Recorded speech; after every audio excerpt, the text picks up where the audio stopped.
Bienvenue sur Africaine. Spécial consacré au 26e sommet de l'Union africaine. Les chefs d'État et de gouvernement sont déjà arrivés dans la capitale éthiopienne, Addis Abeba, au siège de l'organisation panafricaine. La première prise de parole ne devrait pas tarder. On vous la fera d'ailleurs vivre en direct en vous retransmettant sur Africa 24 les discours des officiels. Et ils sont avec nous tout au long de cette émission pour décrypter et débattre des attentes et des enjeux de ce sommet. C'est d'abord notre invité, Salomon Kotro, ancien député centrafricain. Monsieur Kotro, bienvenue. Bonjour. Et notre éditorialiste Gratien Rokindikiza. Gratien, merci d'être avec nous. Merci Amira. Bonjour à tous. C'est un sommet très attendu, chute du prix des matières premières qui a causé des situations économiques particulièrement délicates pour les pays africains exportateurs, crise politique, terrorisme. Les défis du continent ont été nombreux en 2015 et ils n'ont pas tous été relevés. Et 2016 également, année de défis pour le continent. Gabon, Bénin, Niger, République démocratique du Congo, Congo-Brazzaville, Ghana, pour ne citer que 2016, une année électorale chargée pour le continent. Et comme on le sait, le Burundi en est l'exemple le plus récent. Les élections sont souvent le point de départ de crise politique et d'instabilité sécuritaire. 2016 sera donc à regarder de très près. Toutes ces problématiques seront bien évidemment abordées par nos chefs d'État, mais la thématique retenue pour ce 26e sommet s'articule autour des droits humains avec une attention particulière accordée aux droits de la femme. Monsieur Kotro, quelle lecture faites-vous de ce thème central ? Vous savez, l'Afrique, c'est un continent qui regroupe beaucoup des États. Et nous saluons les efforts que les chefs d'État fournissent sur le continent pour faire de telle sorte que les règles de droit soient plus ou moins établies. Et pour parler des droits en Afrique, il faut remonter à l'historique. La charte africaine sur l'organisation africaine où les droits de l'homme... La charte africaine des droits de l'homme a été mise en place dès les années 60. Dès les années 60 au Nigeria, où les chefs d'État avaient déjà mis en place comment il faut protéger la population africaine. Mais cette charte n'avait pas donné plus de détails pour que... le droit de l'homme puisse être appliqué au sein des chefs d'État. La charte avait prévu seulement faire de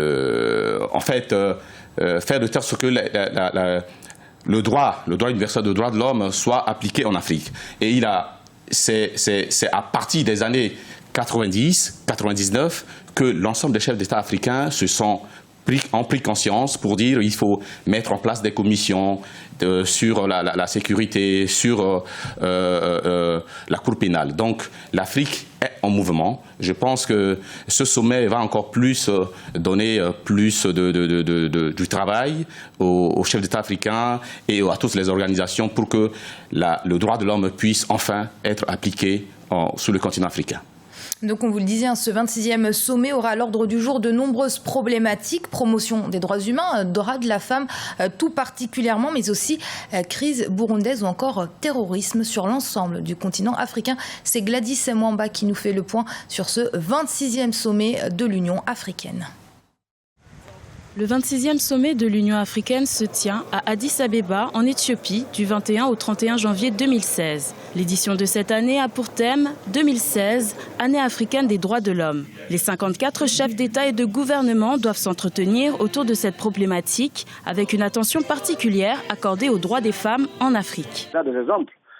Au Libéria, tout près de nous, nous avons une dame qui dirige bien son pays. Donc voici quelques remèdes. Mais en même temps, il faudrait que les chefs d'État qui se retrouvent aujourd'hui et qui se retrouveront très bientôt à Addis Abeba doivent prendre des engagements fermes pour que cela soit traduit dans les actes au niveau, par exemple, des prises de décision, au niveau des nominations, au niveau de permettre à ce que ces femmes dans les partis politiques puissent avoir un état qui leur permette vraiment de pouvoir évoluer. Cette rencontre prévoit également l'adoption d'un plan d'urgence pour le Burundi afin d'éviter le déclenchement d'un conflit ouvert dans le pays. Une feuille de route devrait être présentée pour inciter tous les acteurs à prendre part aux négociations. Le déploiement d'une mission africaine ayant pour objectif la protection des civils y est aussi inclus. D'autres sujets majeurs devraient être aussi traités lors de ce rassemblement. Il y a plusieurs enjeux. D'abord, au niveau des élections, que la Constitution, premièrement, soit respectée.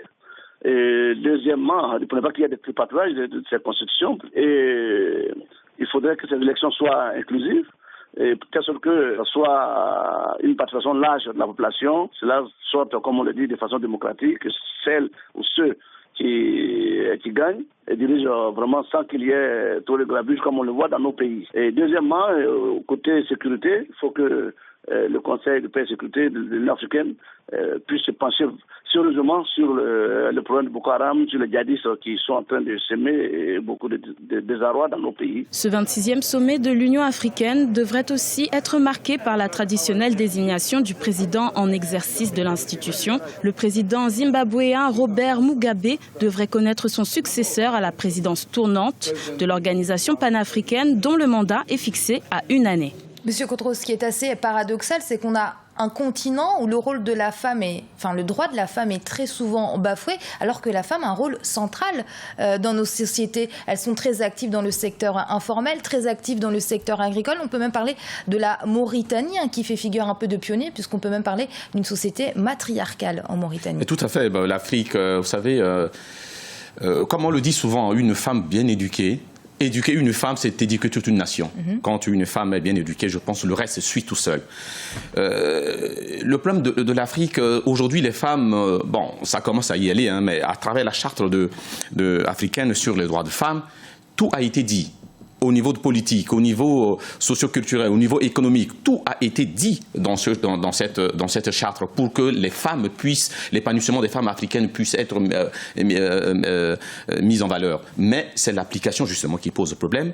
Mais il ne faut pas baisser les bras. Bon, je vois aussi que beaucoup de femmes aujourd'hui en Afrique se mettent en mouvement dans la société civile et autres. Tout ça, ça compte. Parce que quand on veut être indépendant, il faut aussi aller. Je pense que les femmes africaines sont très actives dans toutes les sphères politiques, économiques et autres, comme l'exemple que vous avez cité de la Mauritanie, même le Togo, où les femmes sont dans tous les secteurs économiques. Ça aussi, c'est une bonne chose. Aujourd'hui, c'est au niveau politique. Au niveau politique, il faut vraiment qu'un accent un accent doit être mis au niveau politique pour que les femmes puissent être mises en valeur. Au niveau de l'éducation d'ailleurs, il faut pousser les femmes à aller dans l'éducation, pousser les femmes à aller à l'école, pousser les femmes à aller dans tous les autres. Parce que les femmes ont tendance de dire que non, c'est pas nous, il y a certains métiers, c'est des hommes qui doivent appliquer ça. Et ça rentre dans les mœurs et les femmes se sentent un peu écartées. Et je pense qu'avec l'évolution du monde, les femmes sont de plus en plus intelligentes et l'Afrique est en marche. Gratien, l'autonomisation de la femme, ça passe bien évidemment par son indépendance financière et cela, ça veut dire très souvent aller à l'école et poursuivre des études supérieures. Et c'est à ce niveau-là également que l'Union africaine peut intervenir pour promouvoir davantage la scolarisation des jeunes filles. Oui, justement, tout commence par la base parce que dans plusieurs sociétés, dans plusieurs pays, on a tendance à dire comme il y a beaucoup de gens qui font l'agriculture. L'agriculture occupe plus de la moitié, disons, de la population. On a l'impression de dire que la fille, elle va aider la maman à travailler la terre. Donc cela est dû, en même temps, disons, à un problème. Il y a déjà le problème de la production. Tant que cette terre a besoin d'une main-d'œuvre, on doit passer beaucoup d'heures à travailler cette terre, un petit lopin de terre. Il faut trouver des gens pour le faire. En même temps, c'est que ils n'ont pas la famille, ils n'ont pas les moyens. Il faut que les États aident, disons les paysans à travailler leurs terres et à avoir des moyens. C'est de cette façon, même traditionnellement, pour libérer ces femmes, il faut que, disons, les paysans aient les moyens, au moins les moyens rudimentaires, pour que tous les gens soient libérés pour faire l'école. Et en même temps, il faut que les administrations s'y mettent, obligent toutes les familles à ce que tous les enfants aillent à l'école jusqu'à un certain niveau. S'il y a des gens qui échouent, il y a aussi le métier de l'agriculture qui peut être pris par certains. Mais il ne faut pas qu'on dise que c'est un métier pour les femmes. Et la femme aussi a la place. Il faut savoir qu'avant, on se disait que c'était uniquement les hommes, les garçons qui devaient faire les études parce que les gens avaient peur d'envoyer leurs enfants loin de chez eux, c'est en même temps la libération au niveau des esprits de se dire une jeune fille peut partir loin comme les hommes, comme les garçons. Donc c'est de cette façon-là l'éducation commune des enfants, des filles et des garçons, non pas comme dans certains pays. Donner une certaine éducation aux filles et une autre aux garçons, et l'éducation qui est destinée aux filles souvent au niveau des ménages, au niveau des familles, qui n'ouvre pas les horizons, disons, pour aller plus loin. Oui, Monsieur Cotreau, il faudrait qu'en Afrique, tous les pays rendent l'école obligatoire et gratuite. Tout à fait, tout à fait. L'école, c'est une nécessité aujourd'hui. Effectivement, vous savez, l'école, l'éducation, c'est le passeport de l'avenir. Et ce qui fait qu'en Afrique, justement, comme a dit Garcia, je donne un exemple simple, hein, dans le pays où je viens, c'est aussi le problème de structure. Hein. Vous savez, vous venez de la Centrafrique, Monsieur Cotreau. Oui, je viens de la Centrafrique. C'est un problème de structure parce que, imaginez-vous, dans un village ou dans une commune, l'éducation, ça se passe comment? C'est que les femmes, les garçons et les filles sont là. Une fois qu'ils démarrent les études, hein, hormis le travail ménager que les filles font, mais arriver au niveau, peut-être au niveau de CM2. Vous savez, en Afrique, il faut passer des concours pour aller en 6e. Et souvent, le collège ne se trouve pas dans les environs, il faut parcourir des kilomètres. Et les parents se disent, faute de moyens, ou on préfère envoyer le garçon plus loin, que la femme reste à la maison pour s'occuper. Et puis voilà, il y a tout ça là, il faut vraiment éduquer. Et donc, ce qui fait qu'au niveau des États, il faut d'abord construire beaucoup des écoles, il faut se rapprocher les grandes écoles comme les lycées auprès des grandes villes pour permettre, donner la chance et aux garçons et aux filles d'aller plus loin dans les études. Je pense éduquer les filles, c'est prévenir le monde et avoir un monde plus sûr demain. Monsieur Cotreau, je vais vous couper. La présidente de la commission de l'Union africaine, Nkosazana Dlamini-Zuma, vient de prendre la parole. Je vous laisse donc en direct d'Addis Abeba, la capitale éthiopienne où siège l'Union africaine. Mr. Ban Ki-moon, Secretary General of the United Nations, Your Excellency, Mr. Mahmoud Abbas, President of the Palestinian Authority, the Secretary General of the Arab League, Mr. Nabil Al-Arabi, Excellencies, former heads of government and former Secretaries General and Chairpersons of the OAU and AU, Excellencies, visiting heads of state, Excellency Dr. Carlos Lepres, Executive Secretary of UNECA, Excellency Dr. Adesina, President of the African Development Bank, Excellencies, members of the Executive Council and other ministers, representatives of the AU organs, Deputy Chairperson Erastus Mwenja and fellow commissioners, visiting ministers, CEO of NEPAD Agency, Dr. Ibrahim Mayaki, Excellencies, heads of African regional economic communities and African Union specialized representative and liaison offices, Excellencies, members of the Permanent Representative Committee, members of the Diplomatic Corps, distinguished guests, officials from Capital and from the AU, ladies and gentlemen, Karibuni. It is my distinct honor to welcome you to this 26th session of the Assembly of Heads of State and Government and to the AU headquarters in the ever-growing city of Addis Ababa. I can think of no better way of starting this important gathering than the song that we have just heard about our people's aspirations in Agenda 2063, performed by a group from Zimbabwe.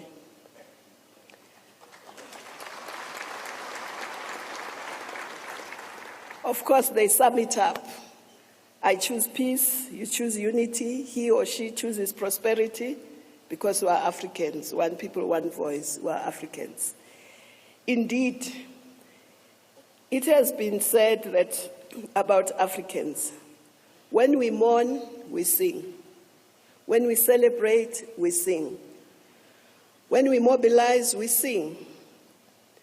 We therefore know that when our artists compose songs, when our poets put it into verse, and when our painters express on canvas, It is a matter that touches our souls and hearts.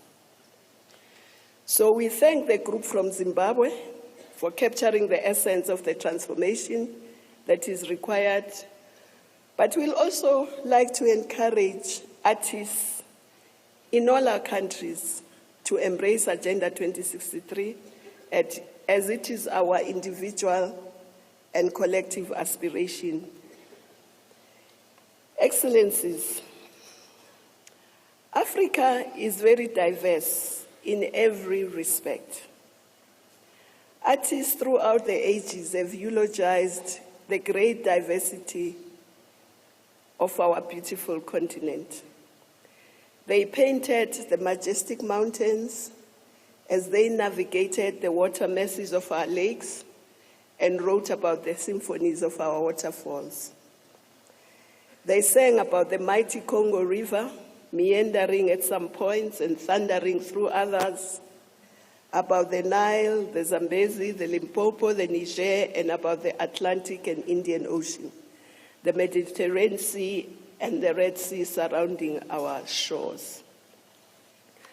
African people compose, perform, write, recite, and sing in over 1,000 languages.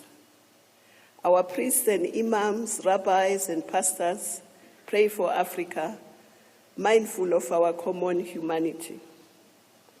They tell the stories of our ancient civilization and heritage, the obelisks of Aksum, the pyramids of Egypt, and of course of Sudan, the stone churches of Lalibela, the historic sites of Great Zimbabwe, the Mzab Valley, the Mapungubwe, the Ribera Grande, the Medina, the stone town of Zanzibar, the old towns of Jena, the universities and libraries of Timbuktu and Alexandria, and sing praises to the ancient kingdoms of Songhai, Mali, Ghana, and Dahomey. The great diversity of Africa is its biggest strength and its enduring splendor. We also know that we share our land with 4,700 mammals, 200,000 species of birds, and 950 amphibian species, a diversity that we ought to preserve. Deep in the bowels of our continent, African workers are slaving in the bauxite, industrial, diamonds, manganese, phosphate rock, platinum group metals, gold and zirconium mines, which represent the largest or second largest reserves of our important minerals. The miners of at least 16 countries are involved in extraction of precious metals, moreover 13 of them in diamonds, a further 6 in copper. The largest producer of coltan, essential to modern technologies such as telephones, laptops, tablets, is in Africa. While the majority of iron deposits still lie dormant in other countries. We are also home to the world's largest extraction of chrome, manganese, vanadium, vermiculite, and the second largest extractors of limonite. 5% of global phosphate reserves are located in North Africa. Furthermore, the majority of African countries, which is a paradox, remain in the dark. A lot of our African people do not have energy, and yet 26 of our countries produce oil and gas. 18 countries extract uranium. We also have an abundance of sun, wind, geothermal, and hydro to power renewable energies which are necessary for Africa's transformation.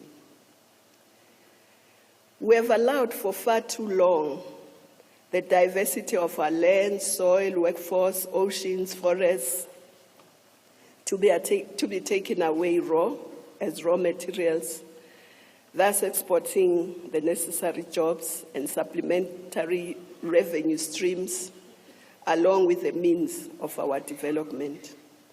Excellencies, a few days ago, the Executive Council at a retreat in Mekelle, north of Ethiopia, discussed the rich diversities of our people, of our cultures, of the biodiversity, minerals, and natural resources. We came to the conclusion that indeed the Africa we have is rich. But the paradox is that the majority of African people are poor. We must therefore resolve this ironic paradox that deprives us from creating wealth and shared prosperity. Unlike other regions, Africa has the human and other resources to leapfrog development at a much faster pace. We must also utilize the splendor of our landscapes, our long coastlines, our beaches, mountains, lakes, wildlife, and heritage to expand domestic, African, and global tourism. We continue to welcome tourists from outside the continent, but for the over 1 billion Africans to visit Africa, we ask the heads of state to consider the proposed changes that the Executive Council will bring to make the free movement of Africans on our continent possible. In the climate change negotiations last year, Africa showed that it is also not indifferent to its responsibility to our planet.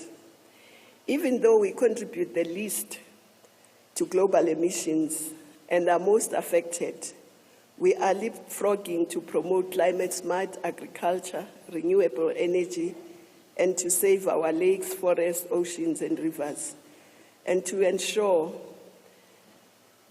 against natural and other disasters through the African Risk Capacity Agency.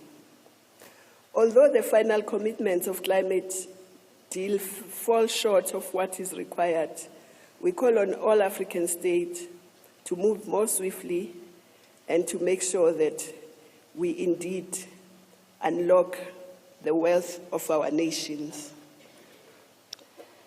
Through renewed commitment to the beloved continent, 50 years after the birth of the OAU, we reaffirmed our determination to build an integrated, prosperous, and peaceful Africa, driven and managed by its own citizens and representing a dynamic force in the international arena.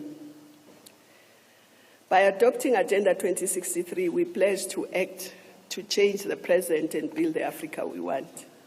It is our generation's mission to ensure that we build a rich Africa with prosperous people. Excellencies, during 2016, as we celebrate the Year of Human Rights with particular focus on the rights of women and girls, we must therefore speed up transformation. We must continue to place our people and their basic human rights at the center of Agenda 2063.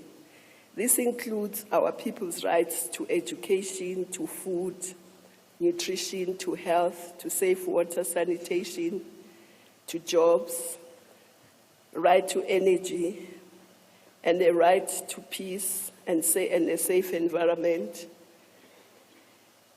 and also to do away with extremism so that indeed they can reach their full potential. In addition to the rights to association, to free speech, freedom of the media, and to the protection from discrimination on any grounds. We are making progress on these, but very slowly. We must use 2016 as a platform to advance these human rights of all inhabitants of our continent in their full diversity as we work together to create the Africa we want. We acknowledge that our united voices paint a picture of what we desire for ourselves, for future generations, and for the continent. The aspirations reflect the desire for shared prosperity and well-being, for unity and integration for the continent of free citizens and expanding horizons, where the full potential of women and youth are realized, with freedom from fear, disease, and want. It is indeed those ideals that are enshrined in Agenda 2063 that we need to translate into individual and collective action. As we reflect at this summit on how best to realize these aspirations of the African people, we resolve how to resolve the paradox which foreign ministers deliberated about at their retreat. We need to ensure that the words of wisdom from one of our forebearers resonate with us and future generations. And I would like at this point to quote those words from Emperor Haile Selassie at the founding meeting of the OAU, when he said, "Throughout history, it has been the inaction of those who could have acted, the indifference of those who should have known better, the silence of the voices of justice when it mattered, that has made it possible for evil to triumph." Close quote. By adopting Agenda 2063, we raised our voices in unison to reclaim our past and claim our future. We have refused to be inactive, indifferent, or silent about the evil of violent extremism, of gender-based violence, the suffering and misery of our people as a result of wars and conflicts. We refuse to allow injustice and the violation of human rights of individuals and groups, no matter how small they are and no matter how much their views differ from ours. Excellencies, at this stage, I'd like to say we bow our heads in acknowledgement of the AU peacekeepers who continue to be in the front line of our efforts to silence the guns on the continent, and for those who have made the ultimate sacrifice. We are also not indifferent to the plight of our young people who met over the last 2 days in Addis to discuss about their own responsibilities and about what they expect from us. One of the things I just want to mention from their discussions was how they said, as youth, they want to be used as agents of change in terms of peace, because it is the youth that carries the guns, so they want to be it should be the youth that advocates peace and ensures that our societies are not ripped apart by terrorism that erode the fabric of our societies and our unity. The young men and women also want education and skills so that they become engines and drivers of our renaissance and transformation. But of course, we should try and accelerate meeting their demands because indeed their patience is running thin and there are growing perceptions that we may be indifferent to their plight. At this stage, I also want to say that Pope Francis, over 50 years after the words of Emperor Selassie, recently conveyed the same sentiments in his World Peace Day message when he said, I quote, "Clearly, indifference is not something new. Every period of history has known people who close their hearts to the needs of others, who close their eyes to what is happening around them, who turn aside to avoid encountering other people's problems." He continued to say, when people witness the denial of their elementary rights, such as the right to food, water, health, care, or employment, they are tempted to obtain them by force, close quotes. So having been entrusted by our people with the duty to lead, to care, and to work tirelessly and selflessly to transform Africa and create a better life for all, as a leadership, we are not and should not be indifferent to this great responsibility. Excellencies, our pledge in Agenda 2063 is to use the diversity that is our strength as a force for peace and democracy, to transform our economies and eradicate poverty and create a better life for all Africans. I would also like to announce that on the 14 to 15 April 2016, we shall convene the inaugural economic platform in Mauritius to have a conversation with the African private sector, academics, think tanks, on the urgent issue of the huge skills gap in the continent, on the issues of industrialization, and many other issues that we face, infrastructure. Excellencies, during the 50th anniversary, we also committed to the completion of decolonization process. On Western Sahara, as Africans, we pushed for the referendum and agreed on it. But then, for 25 years, we were on pause. In 2016, we can no longer be indifferent to the position of the people of Western Sahara, who have struggled to determine their fate. 20 years is a generation who has been languishing in refugee camps, being held back from our continental march towards the Africa we want. The referendum is a promise we made.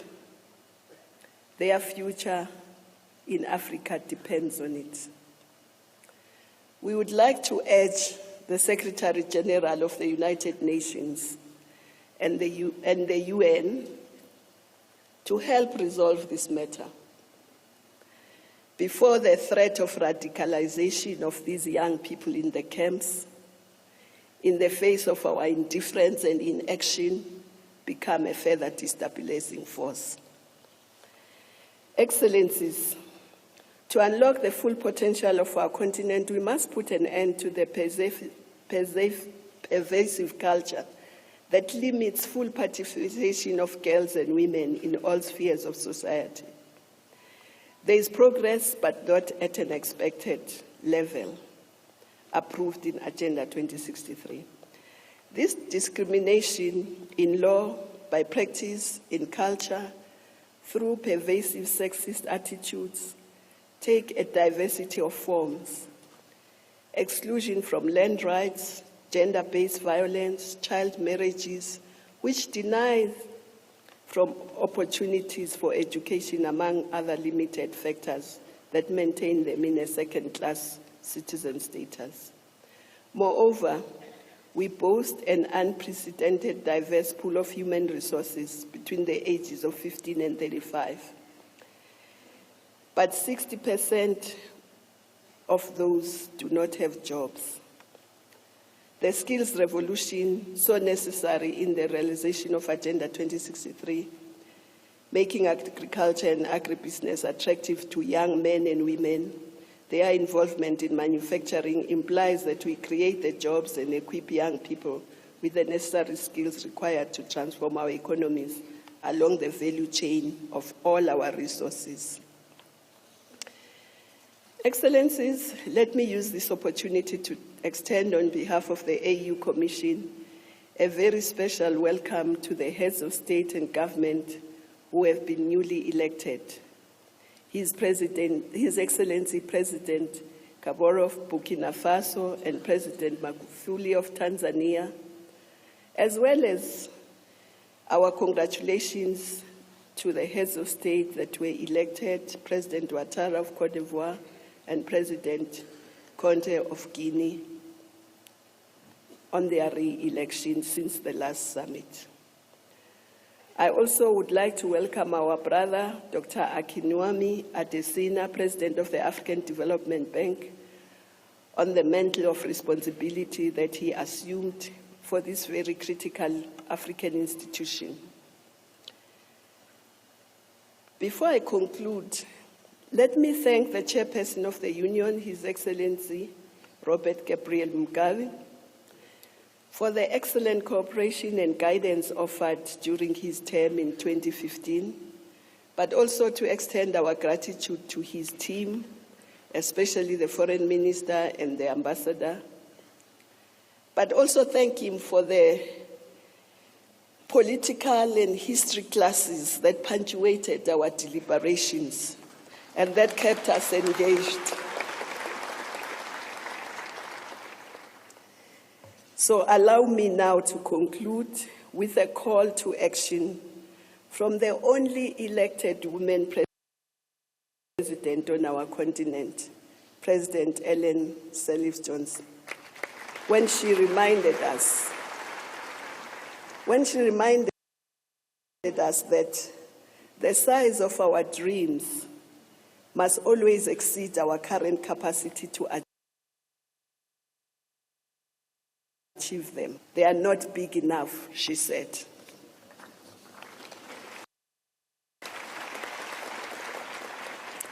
So we choose peace, unity, and prosperity. Asanteni sana, muito obrigado, shukran, jazlan, merci beaucoup.